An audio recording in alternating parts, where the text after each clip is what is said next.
So the age-old issue of racism in football seeped across the holiday landscape after Napoli and Senegalese international defender Kalidou Koulibaly was the target of monkey chants in a Boxing Day Serie A game against Inter Milan.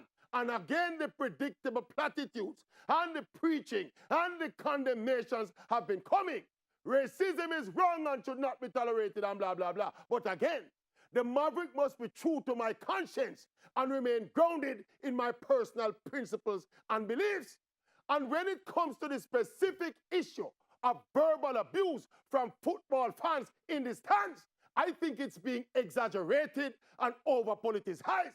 And I don't want people to get emotional and misunderstand what I'm saying. Actual racism exists and it is wrong. But I am not convinced that some idiot shouting nonsense from the stands is actual racism.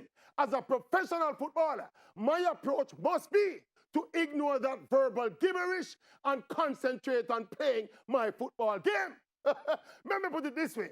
Given a choice right now between working a 9-to-5 white-collar job, even being a bank executive or a factory manager, or even doing sports commentary on TVJ, given the choice between all of these reasonably paid professional jobs and playing football and earning 100, 200, or 250,000 pounds a week, with the worst thing to happen to me being some fools shouting monkey chants at me from the stands, I would not itch.